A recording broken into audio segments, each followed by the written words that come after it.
Hey guys, Cold War Zombies has been an absolute blast so far, and as a result, tons of new players are coming to play zombies. Maybe you have played zombies maps in the past, but you can't remember the names of maps or anything like that. You've just played very casually. If you're looking to get a little bit more into zombies today, I want to teach you a skill that is necessary if you want to perform well in zombies. Now, performing well can mean a lot of different things, whatever your goal is, but I want to teach you guys how to develop this skill that is very useful for doing pretty much anything in zombies.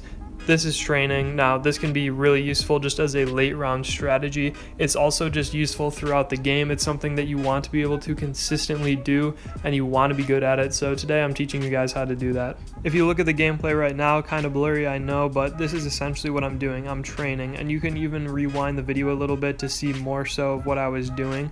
But I picked a spot, and essentially I was just running the zombies around that spot in circles. I was picking the mystery box location with the tree right there, and I was just running around it in a circle trying to get the zombies in a horde. Now, you want to get the zombies in the horde because it's going to be a lot easier to get rid of all of them when the bullets that you miss are going to hit other zombies. Essentially, you want to not be picking off zombies individually, and when you're not able to camp or anything like that, you want to be able to have this skill so you can get all the zombies together and be really efficient with killing them. It saves you time.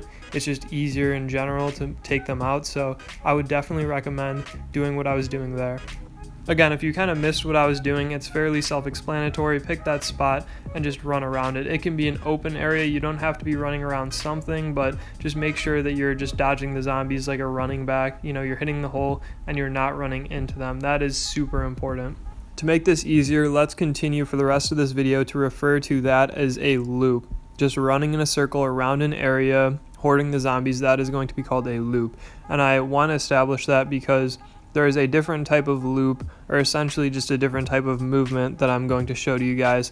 And this one is probably equally as important, but you definitely don't use it as much. This next one is what is referred to as the banana loop, and you can probably imagine why. You can watch me doing it on screen here. You're running in your circle, you're running in your loop, and then instead of continuing to turn, you are going to actually just turn around and run back the way you were just running from. Now, you have to do this sometimes if you are going to get trapped. If a zombie is coming from a certain way, you can just turn around, and you're not going to run back into the zombies, but you're going to run back around them. You can see a few examples of what I'm doing on screen. Now, this is definitely a lot more challenging. You can see that I get trapped here. I have to use my ether shroud to get out of it. It is a lot more dangerous than just doing the normal loop, the normal circle around your area, but sometimes you have to use it if a zombie's coming, like right there. They all come from the doorway, so I have to use a banana loop to turn around. It's definitely a lot more dangerous than just doing the normal loop, like I said, but you will need it situationally.